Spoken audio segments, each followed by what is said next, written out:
Parliament का winter session आज से शुरू हुआ है, लेकिन जैसा कि तवक्को थी वही हाल जो है जो पिछले सेशंस के हो रहे हैं पार्लियामेंट के, उसी तरह का आज भी मामला जो है देखने में आया, तमाशा देखने में आया।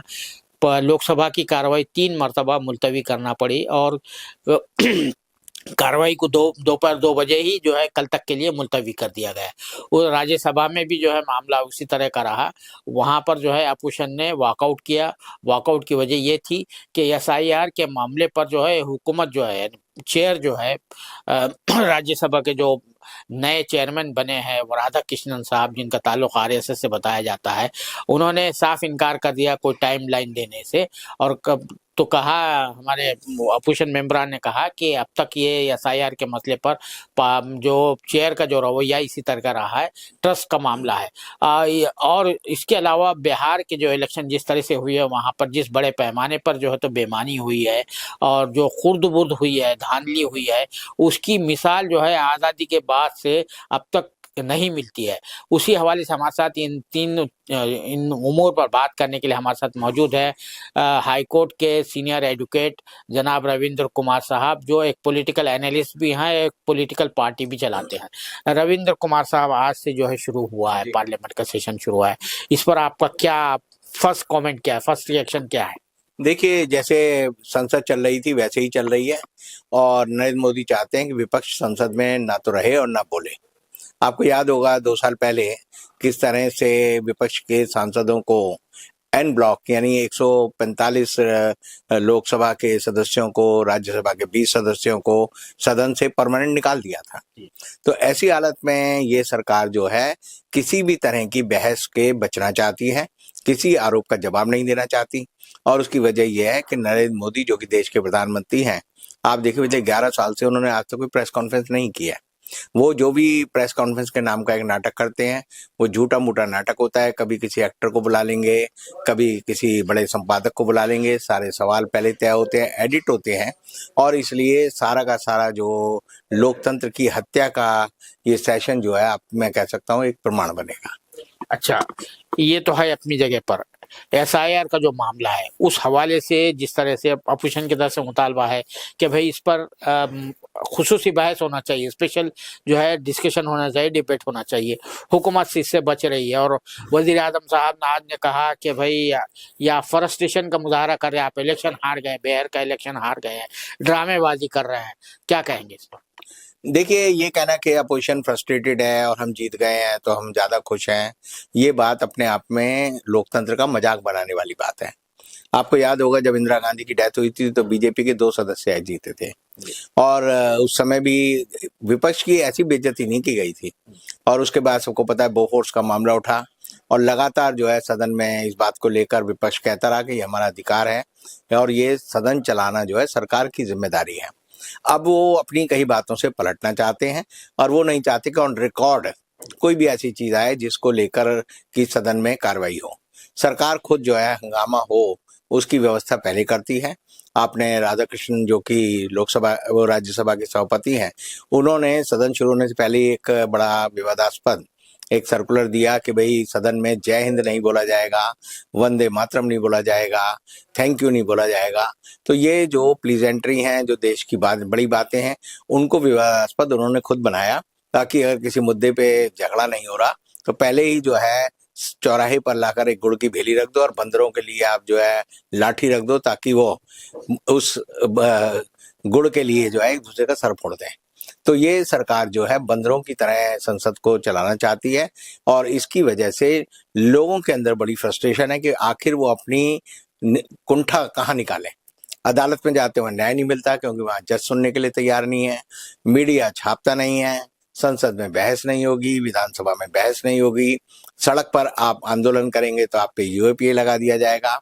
तो ये सरकार असहमति के सारे रास्ते बंद करना चाहती है और एक तरह से ये सरकार आज के समय में कह सकता हूं पूरी तरह से हम लोग एक संवैधानिक डिक्टेटरशिप में जी रहे हैं जहां आपको बोलने की आजादी नहीं है। तो अब ये जो सवाल पैदा होता है, एसआईआर का जो मामला चल रहा है, जिस तरह का जो एक्सरसाइज की जा रही है, बीएलओ जो है सुसाई कर रहे हैं, बहुत कुछ ऐसी संगीन यानी बहुत ही खतरनाक किस्म की खबरें आ रही है, तो अब इसमें क्या करना क्या चाहिए? करना तो ये चाहिए कि देखिए एसआईआर जो है ये किस मंशा से कराई गई है, वो मंशा ही जो है गलत है। जो इलेक्शन कमीशन है जिसको लोग निष्पक्ष मानते थे, वो खुद ही जो है भ्रष्टाचार और दुराचार में और हर तरह की मनमानी में जुटा हुआ है। एक कहावत है कि who will regulate the regulator. अगर रेगुलेटर ही बेईमान बदमाश शैतान हो जाए तो आप किसी चीज तरह की कोई न्याय की उम्मीद नहीं कर सकते। तो एसआईआर का जो मसला है, आप सोचिए कि देश में एसआईआर से ज्यादा जरूरी था कि देश में जनगणना कराई जाए।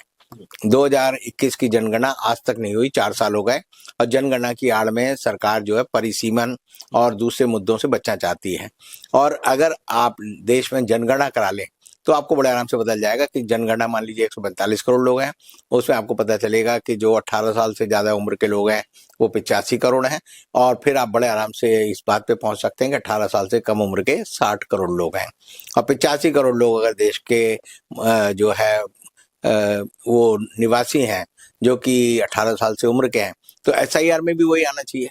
अब हो क्या रहा है कि बिहार की जनसंख्या जैसे आप समझिए कि वो 14 करोड़ है या 14.5 करोड़ है या 16 करोड़ है, नहीं पता। इसी तरह 18 साल से बड़े लोगों में से 65 लाख के नाम गायब हो गए।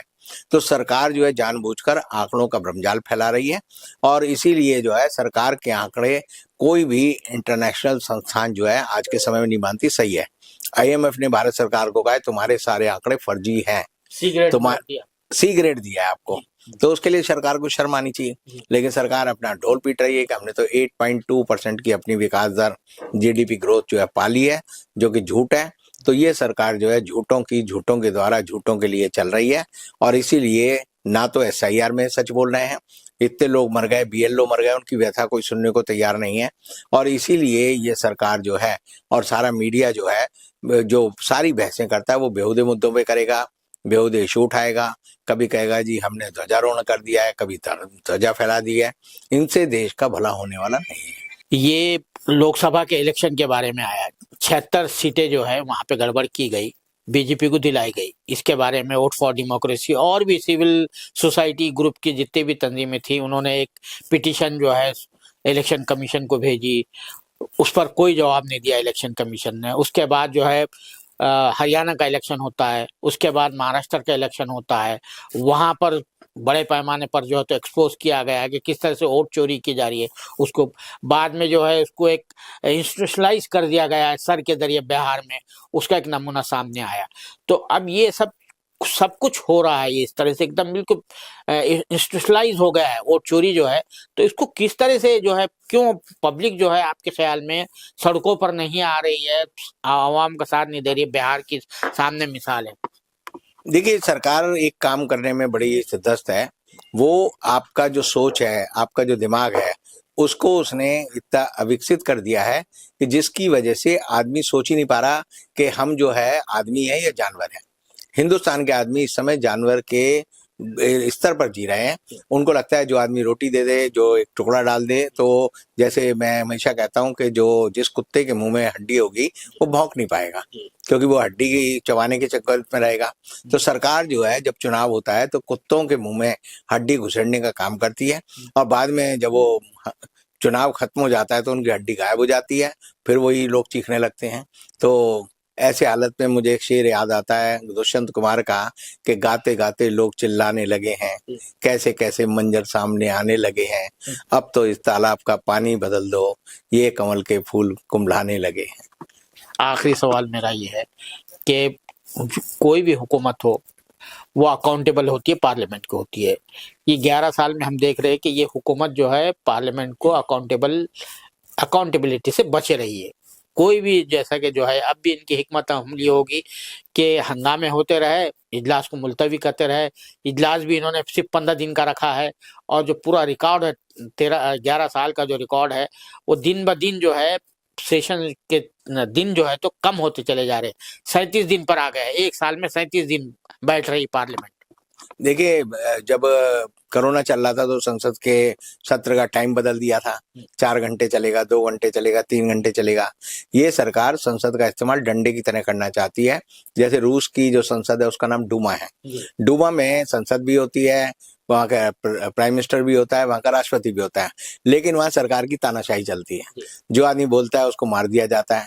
तो हिंदुस्तान की संसद को भी ये जो है उसी परिप्रेक्ष्य में लेके चल रहे हैं। संसद में लोगों की स्वतंत्रता को कैसे खत्म किया जाए ये सरकार करती है। स्पीकर जिसे कि विपक्ष के आजादी का प्रवक्ता होना चाहिए और सभापति जिसका काम है कि संसद में पक्ष और विपक्ष दोनों को समानता मिले, वो सरकार के जर खरीद गुलाम है। और इसीलिए जो सभापति हैं राधाकृष्णन, उनका जो एक सर्कुलर आया कि स्पीकर की निंदा, स्पीकर के ऊपर आक्षेप बर्दाश्त नहीं किया जाएगा। तो ये बात तो हम लोग हिंदू धर्म को मानने वाले हैं, हम तो भगवान को भी कहते हैं तू नालायक है, तू गधा है, तू पागल है। कितनी फिल्में आपने देखी होंगी कि आप देखेंगे कि हीरो कहता है कि हीरोइन मर गई है, मेरा बाप मर गया, मेरी माँ मर गई, वो भगवान को कहता है मैं नास्तिक हूँ, तेरी ऐसी की तैसी। तो जब हम भगवान की ऐसी की तैसी कर सकते हैं तो ये स्पीकर, ये प्रधानमंत्री, ये राष्ट्रपति, ये तो बेचारे कहें तो मिट्टी के खिलौने हैं, आज हैं कल मर गए तो कोई ने पूछेगा भी नहीं। बहुत शुक्रिया साला से बात करने। धन्यवाद। ये थे जनाब रविंद्र कुमार साहब, जो पार्लियामेंट का सेशन चल रहा है उस पर तबसरा कर रहे थे। हुकूमत के बारे में ये कह रहे थे कि ये हुकूमत जो है ये आमिराना अंदाज से काम कर रही है और पार्लियामेंट जो है जिस मकसद के लिए है वो उसका मकसद पूरा नहीं हो रहा है। और जिस तरह से जो स्पीकर साहब है, जो चेयरमैन साहब है, नए चेयरमैन साहब ने जो सर्कुलर जारी किया है वो अरकान पार्लियामान की आज़ादी को उस पर पाबंदी लगाने, उस पर शिकंजा कसने की एक तरह की कोशिश है और ये सेशन से कोई ज्यादा उम्मीद नहीं लगाई जा सकती। कैमरामैन जीशान राय के साथ मैं अब्दुल बारी मसूद, नई दिल्ली।